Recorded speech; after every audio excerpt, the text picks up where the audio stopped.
welcome to the Operation Game Night podcast. Back and better than ever, and with a very special guest this week. We have Tiff from Tiffs Board Games. How you doing, Tiff? Hello. I'm good. How are you? Doing great. We are so happy to have you. We love the content that you put out constantly on your Instagram at tiffs.boards.game.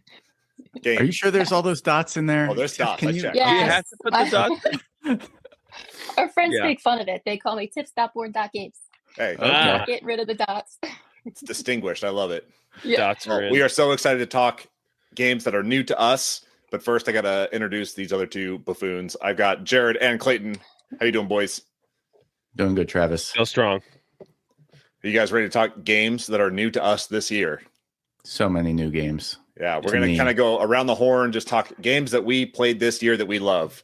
Does not have to be new games or games that came out in the year of our Lord 2025, but they are games that are new to us. We got to experience for the first time this year.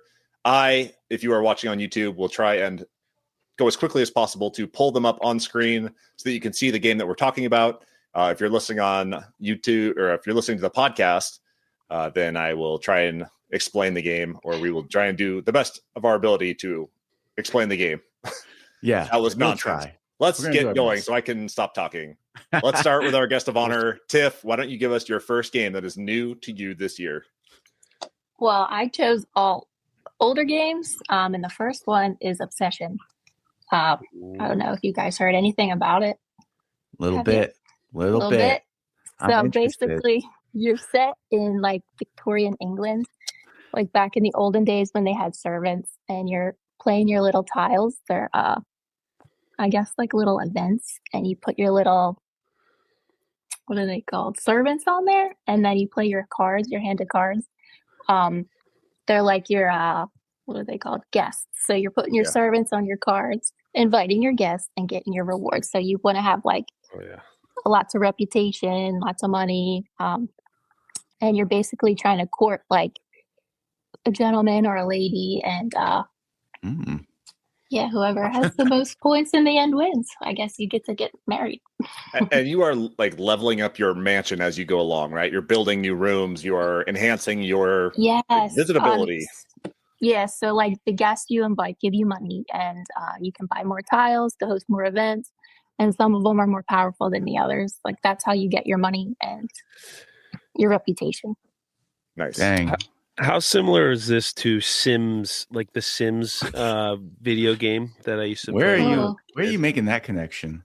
I don't know. I heard like bringing people, growing your room and expanding your mansion. I was getting flashbacks to the Sims. I don't know why. Any connections there? I've never played The Sims. Okay. My bad. No babies on fire or people drowning in the pool. Oh my gosh. No, I don't think so. You can get like a cake delivered and everyone gets really happy when that happens. So I don't know. But also in Obsession, you can like invite people who like gossip, so they'll like take reputation away from you and stuff like that. I love good gossip. Is this a 3.1 hard? I've been scared of above 3 games this year. So is this too much for me right now, Tiff? No. It's approachable. We're gonna play it on BGA when we're done. Okay, all right. On BGA? Bear with me then, all right? Whoa. Yeah. Okay. Because I've been intrigued by this one for a while. I think Bo came on our podcast and talked about it, and I was like, man, the Bridgerton vibes, and so I rewatched all of Downton Abbey after I played the game. Nice. So it's very thematic. That's great. Cool. Good. Strong start from Tiff. Let's go to Jared. Let's see what Jared's got. Okay. Where do you guys want to go with this one? Do you want me to go card game, or do you want Gemma? Do you want a story about Gemma? Let's get Gemma out of the way. Yeah, let's just get little gems done. So my first pick, new to me and new to the family, is First Orchard, Haba. Not one that we usually talk about here on Operation Game Night, but absolutely had to talk about this story. Cute, perfect little game for your 2-year-old. Okay, you're rolling a die, trying to just pick little fruits off of your trees before the raven comes. Well, my daughter's just, I think she wants to watch the world burn because she wants to see the raven come and eat these little pieces of fruit. Yeah, my daughter straight up dropped the F-bomb. She rolled the raven. It was like, oh fuck, raven, and I couldn't help myself. I laughed, and we kind of talked about swear words for a second. Had a complete blast. This one has about 20 Jemmy run it backs. You know, we talk about Rachel run it backs and Adri run it backs on this podcast. Gemma has her first run it back, and it is First Orchard because she is obsessed with this game. She got it for one of her Advent calendar for Christmas, one of her days on Advent calendar. But I just this is a rite of passage. I feel like I started my 2 on First Orchard. I know the Spanglers started Jordan on First Orchard. So there comes a time in a youngster's life where they need to save the fruit from the raven. Yep. And drop the F-bomb. And it sounds like Gemma's hit that moment. I think Gwen needs this in her stocking. But I don't know if she's going to be swearing as much as Gemma. Maybe not. Did the boys get so excited about the raven? I mean, I feel like the raven's all the rage these days. I mean, we were on edge about the raven. We weren't necessarily rooting for it. We were trying to collect our fruit and prevent the raven from getting to us. But so I don't know if Gemma's, maybe she's a one versus many type player. She's a semi co-op with a hidden goal there in First Orchard. I just had to get that one out of the way. I have a feeling like I'm going to be playing this one for a while, and you will. I love it. I do love it. So ask me again next week. That's how you know we're a serious podcast about serious board games, because we have First Orchard. That's right. I've been a little scared about weights over 1.0 this year. So can I get into this? Is that okay? I don't know. It might be tough. All right. Nice. First Orchard. Clayton, what you get?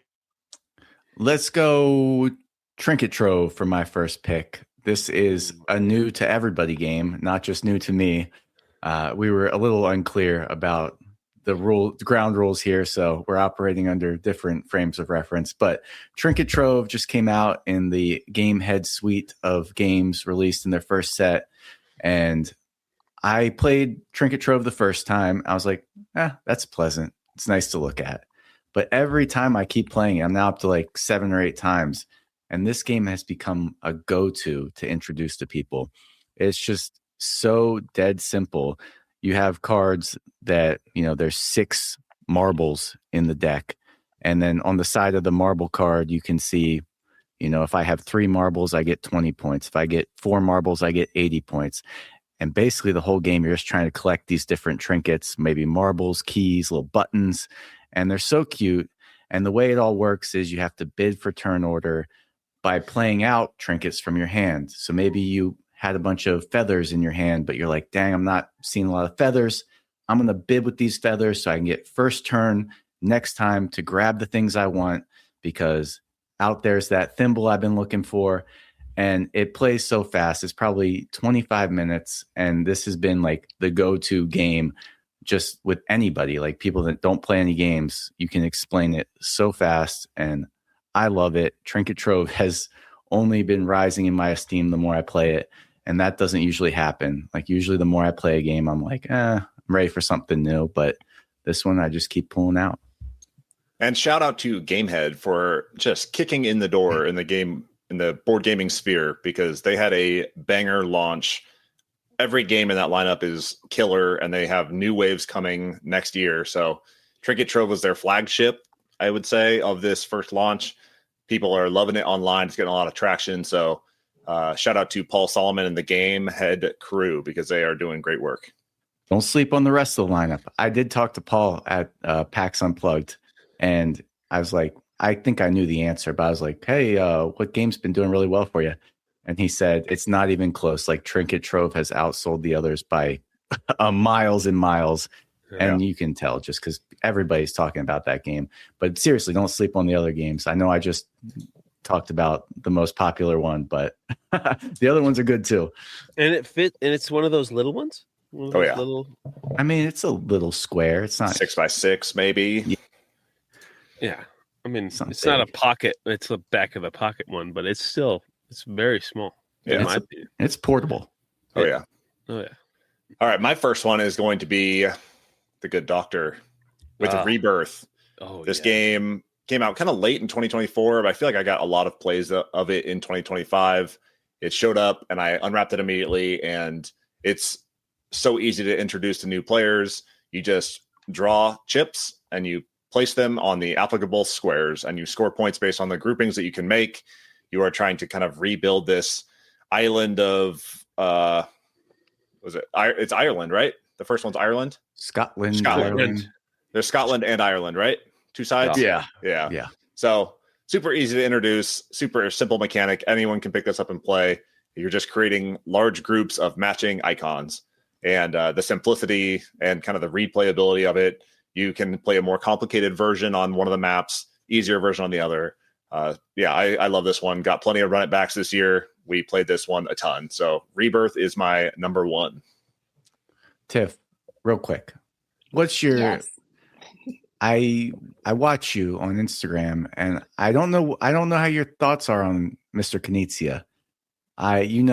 We are big Knizia fans. I don't know if I see you posting a lot of Knizia content. No, I haven't. I've only played a few. Really? I've only played a few, yeah. You played this? He's only designed a I've few, never so played that's okay. But I feel like he's been popping off lately with a lot of stuff. Yeah. He's popped off. You need to get your hands on some Rebirth, Tiff. Yeah. Just because she's not. And I'll make sure I know the rules. Oh shoot.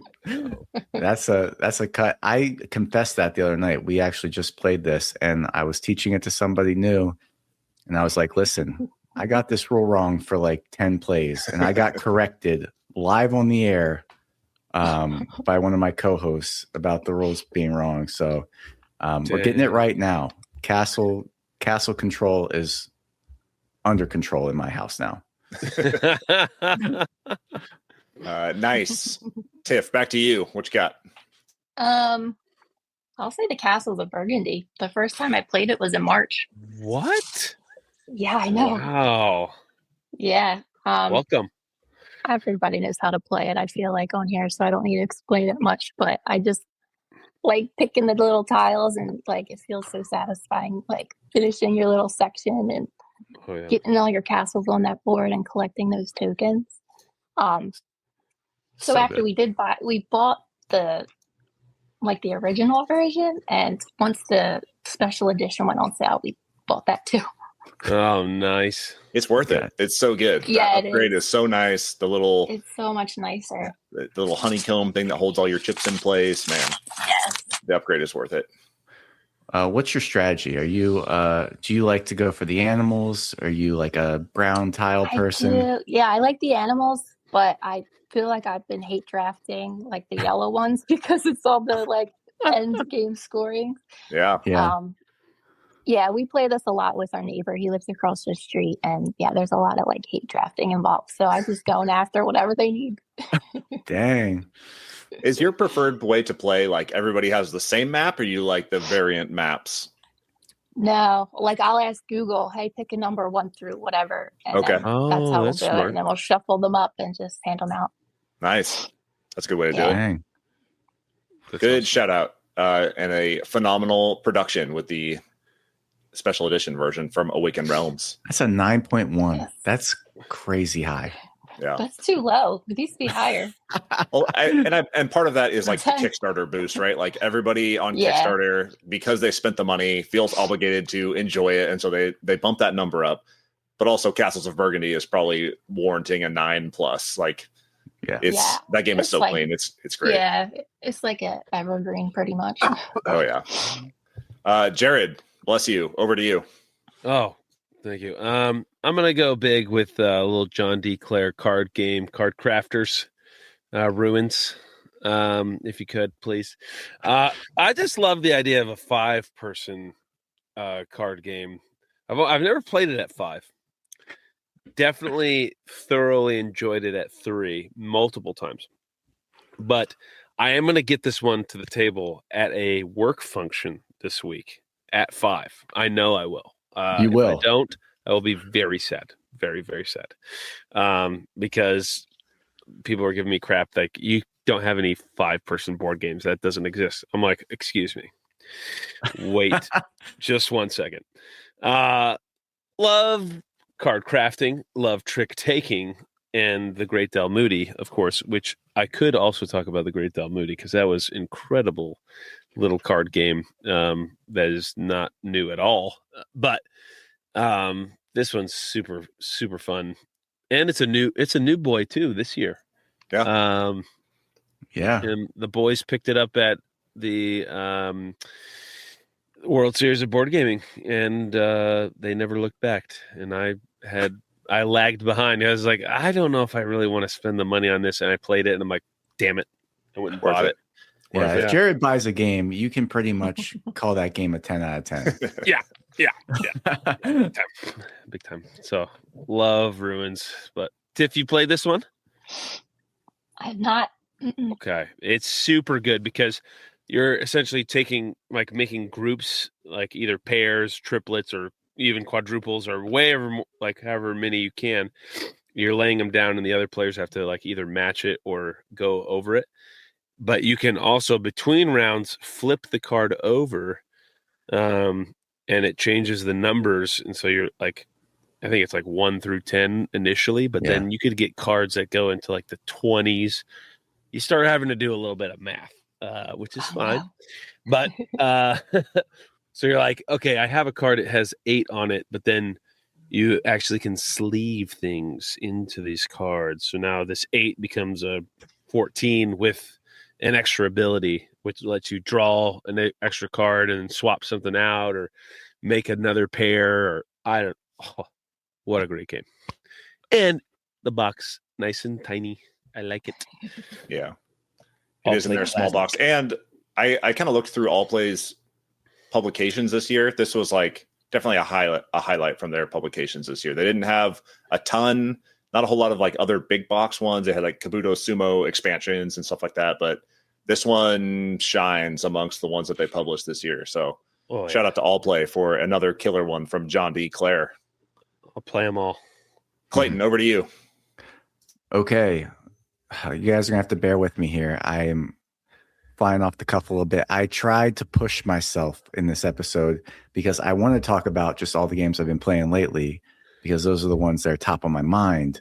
I was like, you know what? I've played more games this year than just those. I need to dig back a little bit and give some love to some of the ones I played earlier in the year. And one of those was El Grande, which is an old game that was new to me. A classic in the, I'm not going to say it right, it's either area majority or area control.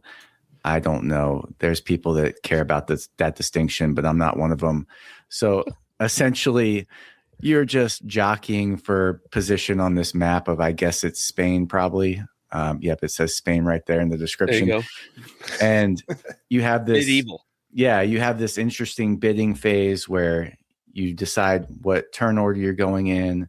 And the earlier in the turn order you go, the less of these caballeros you can add to your pool. And your caballeros are what you have to send out to gain control of these regions. And then there's this sweet little castillo that's like a hidden little meeple tower. And then at the end of the round, you get to reveal who had the most meeples in that meeple tower and send them out to places. So it gets all kind of random and crazy. It's just a super clean, cutthroat game. I designed in the 90s. You can tell it was designed in the 90s. It feels like it, there's no lovey-doveyness there like Trinket Trove. This is just trying to take over other people's area. And it's a great design. I am glad I picked it up after hearing the Decision Space podcast go on about it over and over. I am easily convinced that things might be good by hearing other people say something. So they were right. And I need to play this some more. I was hoping to play it with you guys when we were together, but it didn't come up, or I forgot about it. I can't remember, but great game. And a ranked number 100 overall. Look at that. That's a good ranking. That's a pretty good ranking. And I will say, you mentioned BGA might not be the way to play this one. I feel like BJ asynchronous play is not the way to do this, because if you played it like you streamed it, you put it all together, and you all sat down and played it online, it would not be so hard to pay attention to. But between the rounds, I'm like, I don't know if people put stuff in like the little hidden tower. I don't know where people put their meeples out. I don't know what cards they drafted. So like being able to pay attention to that stuff as you go along definitely impacts the strategy. So we should sit down and play this one, maybe stream it. We should do that. Yes. All right. Manchester. Okay, I'm gonna Manchester. We've been talking about. Okay. Oh, did you just? Oh my gosh, me, Clayton. Yeah. Oh my gosh. Here we go. We have been talking about doing a live stream for so long. Tiff, what are you doing right now? Yeah, Should we just shut this one down and what we if we just just shut turn it this down? one off? Turn on a live stream. What do we think about that? Let's go. All right. Jared, the early 2000s called. They want their Manchester back. All right. Is it me? Is it? Yeah, it's you. It's me. Oh my goodness. Okay. I'm going to close this guy, and I want to share with you one of my favorites this year. Chip Theory has really come through, and this Hoplomachus suite really tickles my fancy. It is kind of similar to like Too Many Bones, where you're upgrading your character as you go along. This Hoplomachus Victorum is specifically a one-player version of Hoplomachus, which is like a gladiatorial combat set in ancient Greece. I think it's Greek mythology. And you are going through these different chapters, fighting mythological creatures and other warriors. And Chip Theory has like just the right amount of complexity where I can still keep up and get immersed in the game. I love upgrading my characters. They have different champions that you can choose. This one has been kind of like eating at my brain a little bit, and I really want to get back to it. But the playtime is a little long, and I don't have 60 to 90 minutes to sit down all the time. So this is one that I might break out over Christmas break when we are off and don't have any school, because I really want to play more of this. And I really enjoyed the couple of sessions that I did play. I have not made it through all of the chapters. I have not made it through all of the scenarios. But man, Hoplomachus Victorum has really been a cool one to get into this year. I'm glad you're on the call, because you're probably the only one of us who would shout something out like this. So we're getting a diverse taste of games. We had First Orchard. Now we got this heavy Chip Theory solo game. I think this is the heaviest one to boot right now. Maybe. Yeah. We'll see. Oh, yeah. Yeah. All right, Tiff, back to you. So an oldie but goodie, you guys like this one, Western Legends. Oh, yes, we do. Played that Oh, yeah. Yeah. So we played a couple times over the summer, and it was just a lot of fun. Just playing poker, robbing people, arresting people. I don't think I've Reveling. seen anyone get so mad in a board game. We were lest playing we with our forget friends, reveling. and one of them got robbed for all his stuff, and he just mad the entire game. Nice. But that one was a lot of fun. He was real mad. What inspired you to pick this one up and play it? Oh, this was a husband purchase. Nice. Yeah. So I got dragged into it, but yeah, it was a lot of fun. But some of the upgrade cards, like, are just unfair. So I feel like, I think it was called like the holster or something. I can't remember what it did, but some of those cards make it a little unfair. Yeah. But it was a lot of fun. fun. Some of the weapons and stuff too. Yeah. You playing with expansions or Just one. I don't know what it's called. Okay. okay? Some of the expansions are awesome, like the Blood Money, and there's the one that has like you have like the general store that you can go to purchase things, but there's also like a traveling caravan. There's one that like puts a train that goes around the outside of the map that you could go and rob. It gets crazy real fast. So I highly recommend checking. Check some of those out. And they actually have Western Legends stories coming out this year, which I'm really looking forward to. I think it's more of like a scenario-based Western Legends. So keep an eye out for that one. Nice. Awesome. Jared, back to you. We've been kind of talking about this a lot lately, I feel like, but Blue Lagoon is a new to me, even though I've had it for more than a year. I finally ripped the cellophane off this one from last year. You should definitely go listen to one of our greatest ever produced podcasts, the head-to-head competition, Blue Lagoon, another great Reiner Knizia. I am questioning whether I should attempt to bring this one out to Adri tonight, but I feel like it's too much confrontation, slithering past each other and cutting each other off head-to-head. It's not a good move. Maybe if there's a third party or a fourth party in there, but you got this beautiful Polynesian island set in front of you, and you're just hopping along, picking up little resources, trying to get your sets and groupings of the different resources, connecting beautiful lines of like canoes and warriors as they walk across the land. It's so easy. Pick one up, put it down, but then you have to have a strategy where you're going. And it's in 2 phases, where the second phase really builds off of what you did in the first phase. So it's like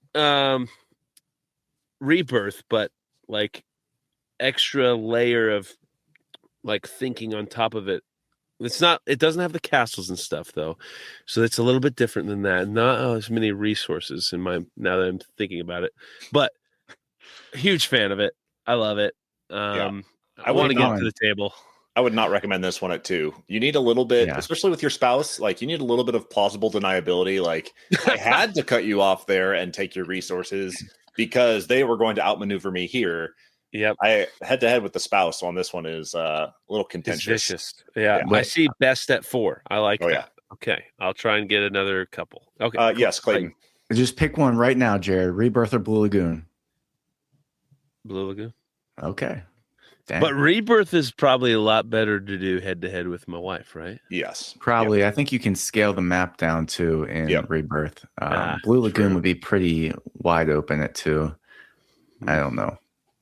Yeah, Rebirth, you have like the little blocking chips that you can put out there, and you can scale down the map so it plays just the same as a multiplayer, 3-4 player.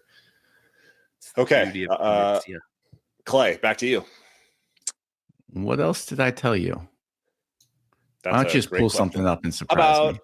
One of these guys. Let's go with something with an AQ. Oh my goodness! How about some Critter Kitchen? Okay, yes, Critter Kitchen. This was another one I'm digging back on because I played this hot and heavy probably like 8 months ago. I probably played it like 10 times in 2 months, and since I moved, it's just been sitting on the shelf. It's like I forgot about it, but I loved this game. I loved basically you're just trying to make meals and earn points by making meals, but you have these little chefs, and one of them, this little tiny mouse chef, and they can only carry one piece of food. Then you got this big chef that can carry a lot of food. And before the round starts, you have to say which little market you're going to send all your chefs to pick up the ingredients. And everybody does this secretly, so you don't know where everybody's sending their stuff.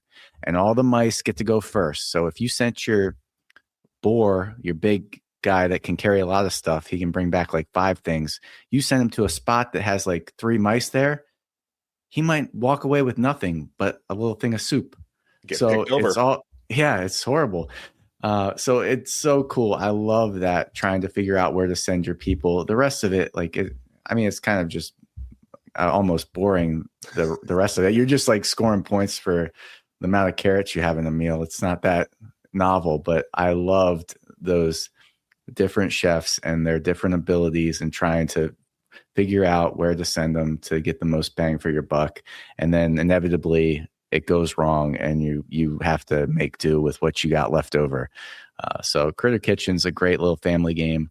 Loved it with my kids, loved it with my gamer friends. And I am glad I pushed myself to talk about a game I haven't played in a while, because this one can't be forgotten. Oh yeah. Good shout out. Tiff, you play Critter Kitchen, right?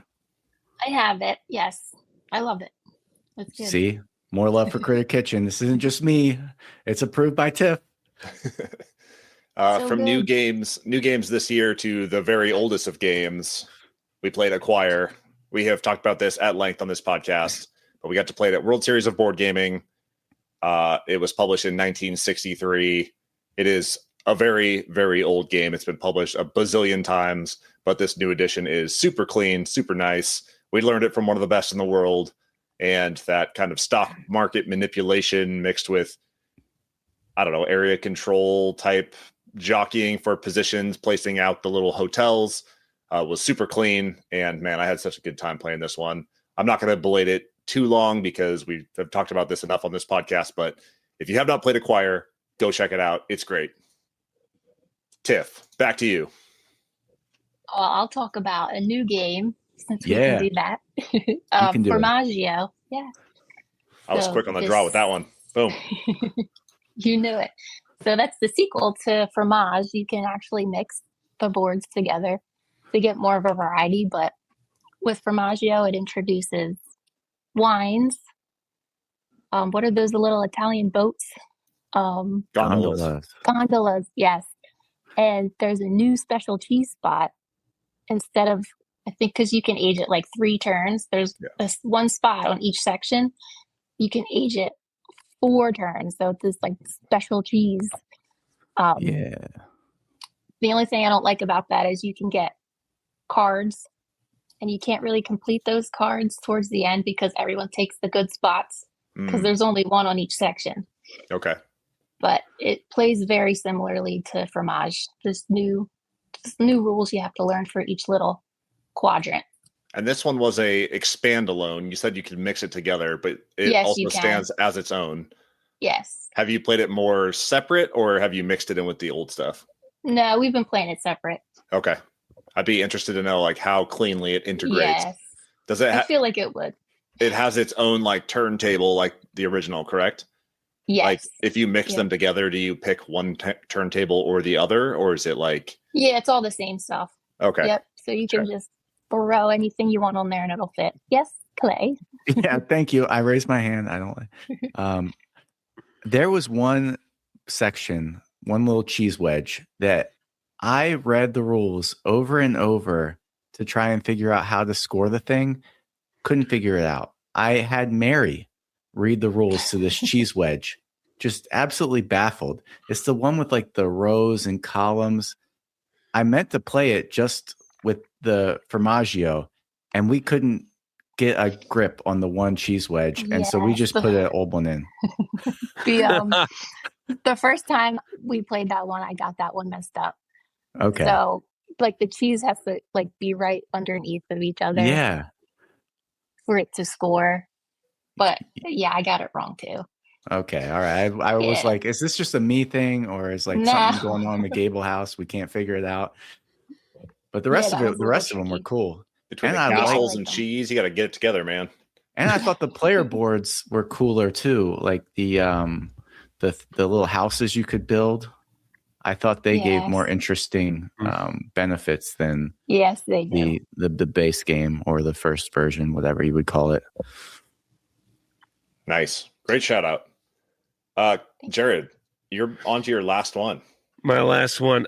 I'm still riding the high from talking to Nick Murray, which you guys might not know this if you listened to last week's podcast. Nick and I are both alumni of the same high school. We walked the halls of Skyview together, but I'm still riding my Knizia high. Yep. And the quest for El Dorado was graciously given or discovered to me through Clayton, and I just ate it up, just gobbled it right up. Had an absolute blast playing this one at 3. Deck building to race your way across a long forgotten South American jungle. Sorry, my Trump impression is coming out.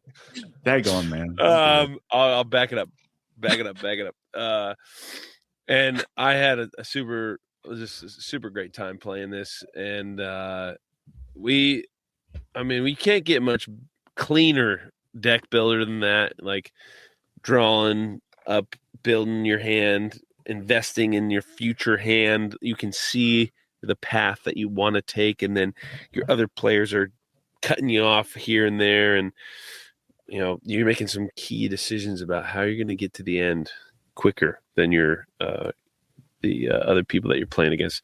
And it's pretty straightforward, light, under 2 on the weight there, and it's pretty quick too. And every time you play it, you can switch up the different pathways, and you can make new adventures, new races.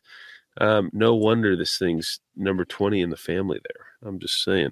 So I might have to get this with my birthday money that I still haven't spent. So yep. It'll cost you about $20 because really it's been republished a bazillion times. Yeah. Oh my. Yeah, that's not that bad.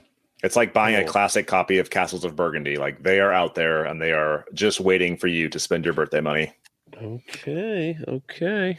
Well, anyways, Quest for El Dorado, absolute legend. Great. Yep. Clayton, on to you. Is this my last one? I think so. Yes. Okay.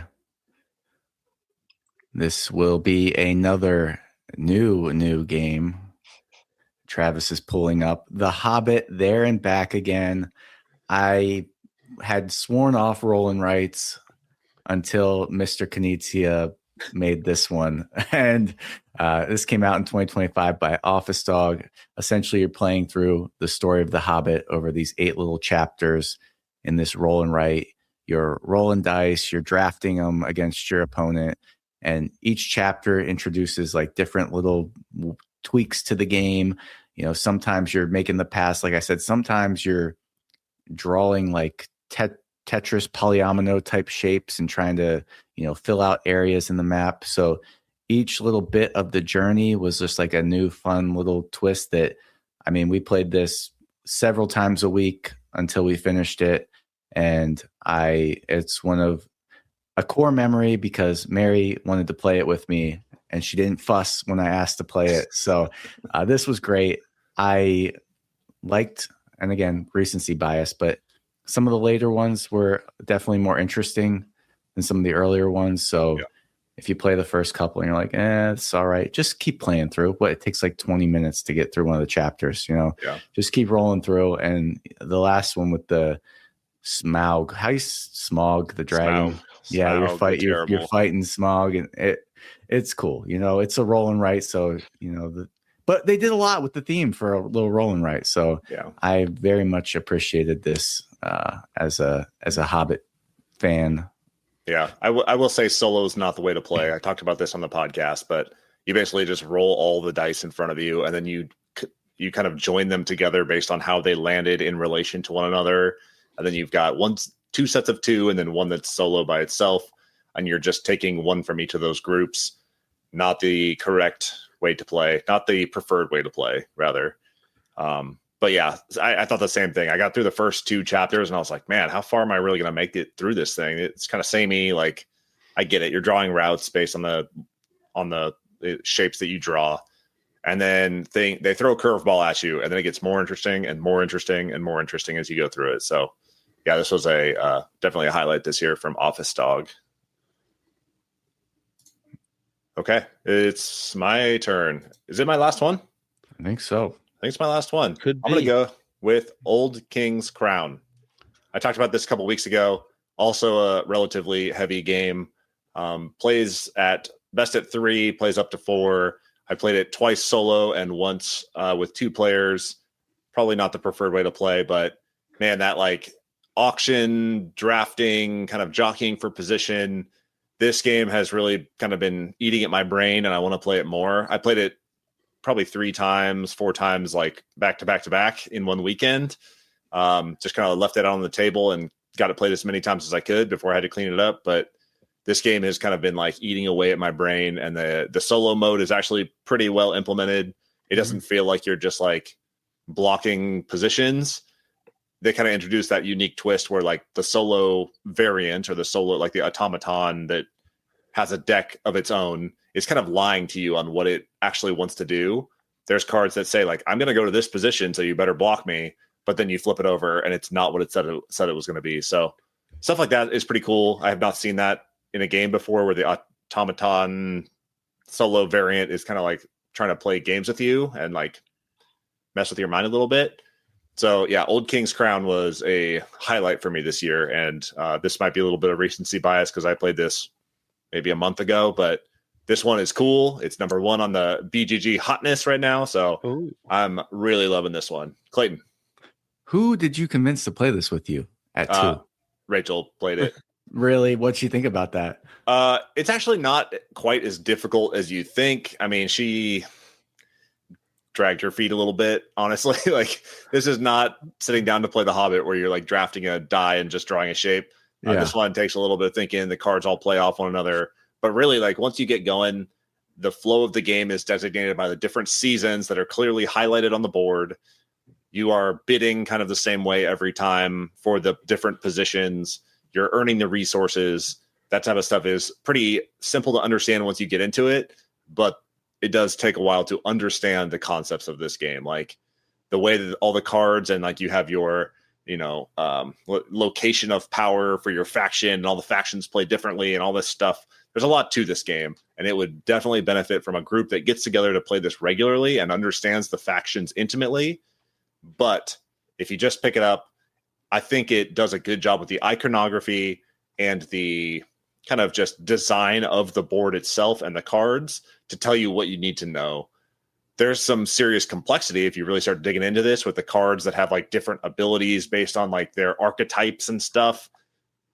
But to get the core mechanics out of the way and like flow through the game, you don't need to understand all that stuff. So I have really been enjoying this. I think it's great. I think if I had a tighter group to play this with regularly, I would be pumped because I would play this all the time.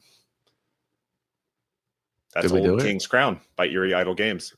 Tiff, I think there was a couple extras. Yeah. We got some extras. Oh man, Tiff's got extra endings. Rapid fire bonus rounds. Hit me with Let's Yokohama. Go. Hit us with your Yokohama. Okay. Yokohama. This one's hard to explain. It's like a worker placement, but like point salad. You just put your little workers down. You can put 3 in 3 different spots or 2 on one spot, and you move your little president to each section. Ooh. And the amount of workers you have there is like the power of what resources you can get. And you can like put little houses down, and everything just gives you points. I don't know how else to explain it. Well, I keep seeing this one, and I'm like, it was $20. So we were like, heck yeah. Yeah. Nice.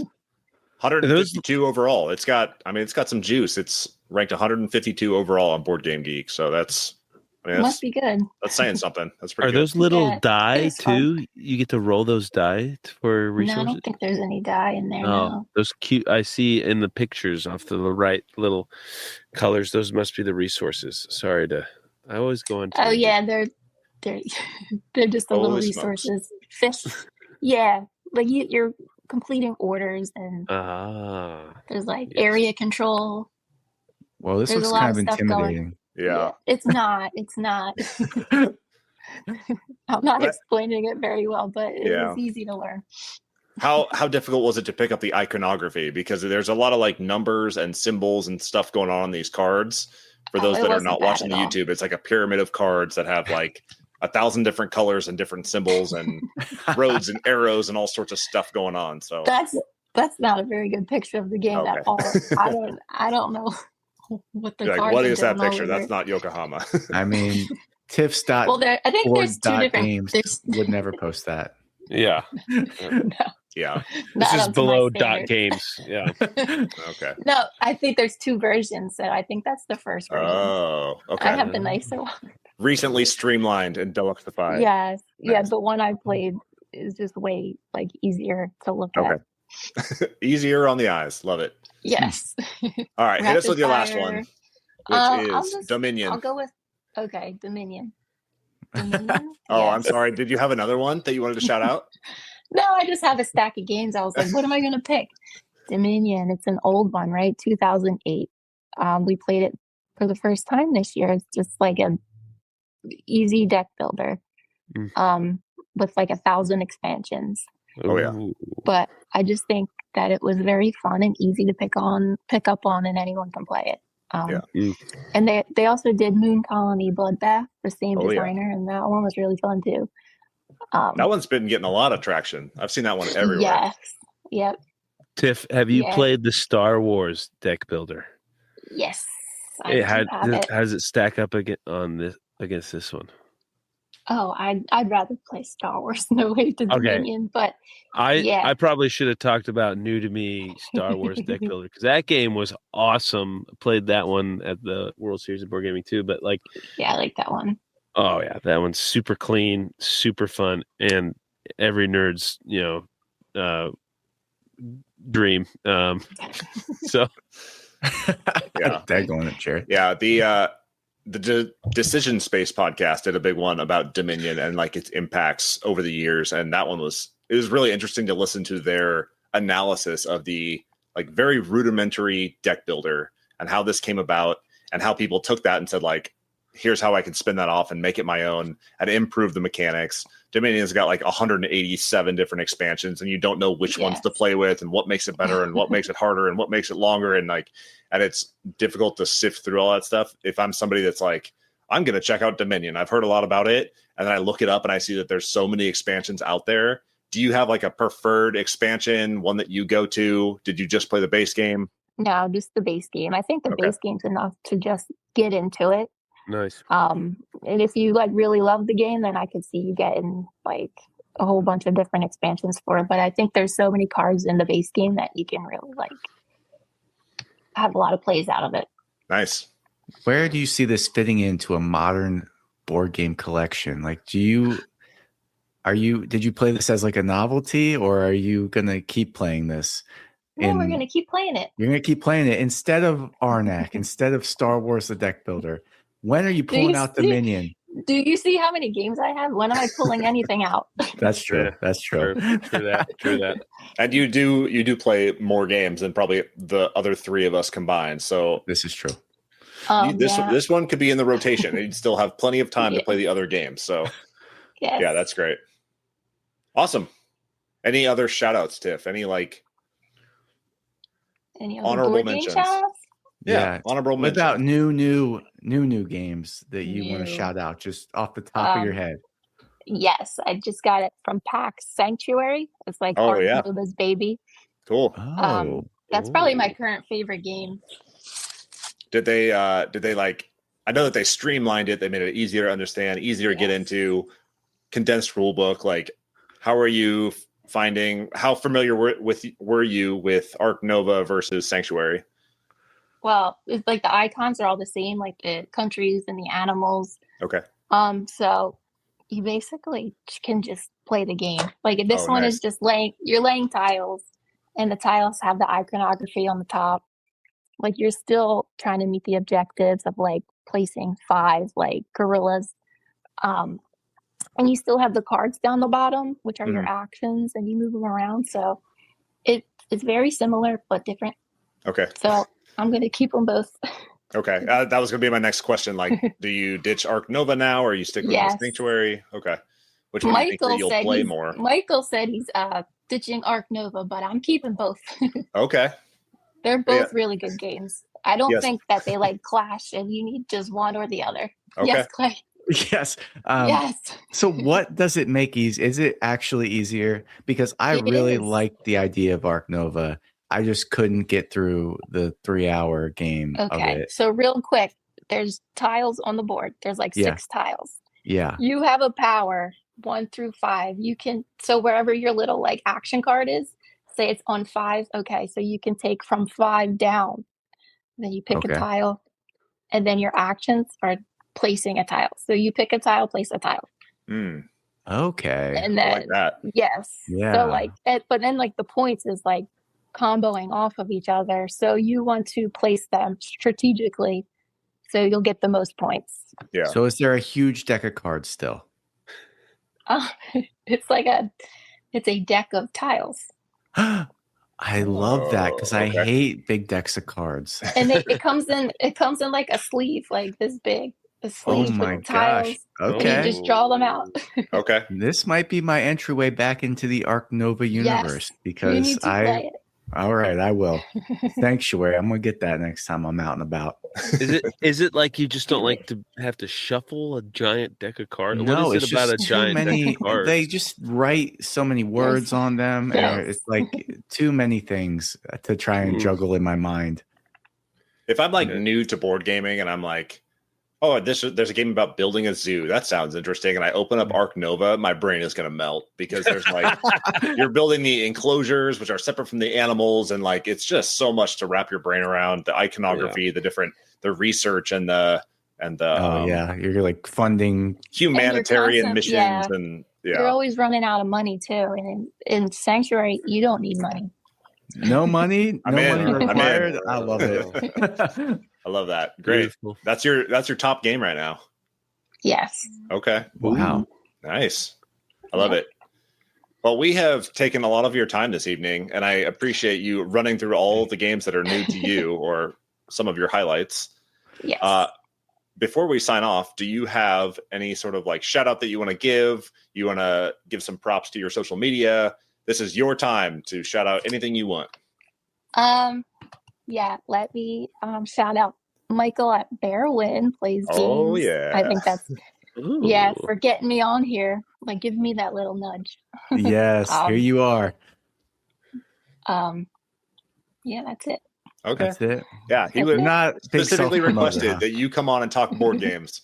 He knows that you are an expert. You two play more games than probably anybody we know. So yes, Michael is, I feel like we like a lot of the same games. As well as you guys too. I feel like we all like the same kind of games. So yeah, I lost my train of thought, but no, he's good. You're just a humble person, Tiff. Yep. Don't let her humility get in the way. She is a freaking rock star on the Instagram.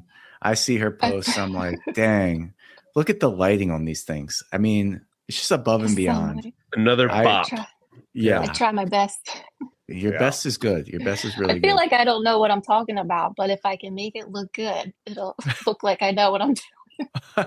There you go. But like, it's interesting that you say that because like we had Tay from Tay Eat Tea, come on and he talked about like all natural lighting. I take all the photos with my iPhone, like, and I'm just trying to make the best content I can with the limited resources that I want to expend. I saved all my money for board games and stuff, and I just want to tell people about the games that I'm playing.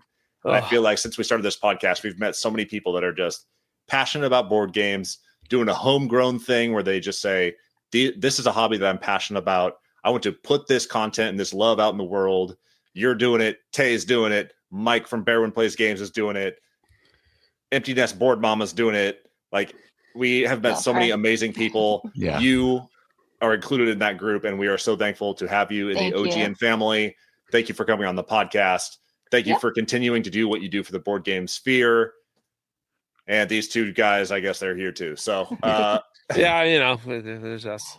Yeah. Did we do it? Are we good? We did it. All right. This has been Operation Game Night. She has been the one and only Tiff from tiffs.board.games. Yes. Go check her Instagram out. They're great. All of her posts are amazing. I've been Travis. He has been Jared. He has been Clay. We are out.